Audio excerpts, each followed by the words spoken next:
Today, we are here to debate whether the House believes that borders of nation-states should not prevent the movement of refugees. And I personally believe that it should not prevent the movement. At an economic forum, David Blair talked about an open world, by which he presumably meant an open world for good and capital, but a closed one for people. Governments will not forever be able to maintain the peculiar position that the movement of people, but not for goods and capital, must be controlled by the state. The current international situation has parallels with that of apartheid in France, Belgium, Germany, and other countries. Autonomous movements of sans-papiers, the undocumented, have raised demands for legal rights for all migrants. They have moved on to increasingly widespread demands for open frontiers and freedom of movement. Official reports fail to find any reason for excluding black Commonwealth citizens apart from their supposed non-assimilability. Immigrants were needed for the expansion of the economy and were not prone to either disease or crime, which is why we should allow them into the country. By far the strongest reason for opposing immigrant controls is that they impose harsh suffering on immigrants and refugees in the hope of deterring others. Oddly and ideologically, they do not contravene the Universal Declaration of Human Rights. The democratic of human rights and the rest of us are threatened to, in which we have called a creeping fascination of society to deter people from coming to Britain for refugee or perhaps for work. The state imprisons in an undisclosed proportion was around percent of people who arrive at ports and airports and claim asylum.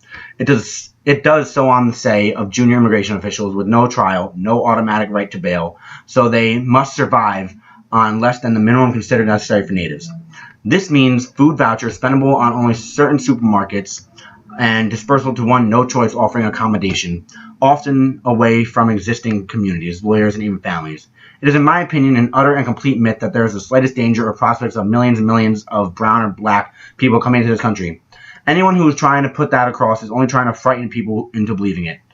A United Nations Population Division report published in estimates that in Western Europe alone, million net immigrants per year would be needed over the next 50 years merely to counter the effects of aging and declining populations.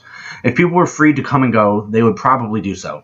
The act allowed dependents to follow their men, but as it happens, controls are probably not in the economic self-interest of either capitalists or the working class in the rich countries. Nevertheless, the abolition of immigration controls would create vast savings. Some argue that immigration controls protect the interests of the third world. Nevertheless, many people who migrate from the third world do not do so out of choice, but because they are forced to by wars and political repression. If the governments of the rich, industrialized countries object to migration, they should recognize their own part in causing it. The West should stop the World Bank and to enforce privatization and extract payments of an unjust debt.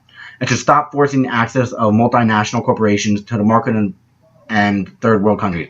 I believe that we should campaign for the abandonment of immigration controls too. Thank you.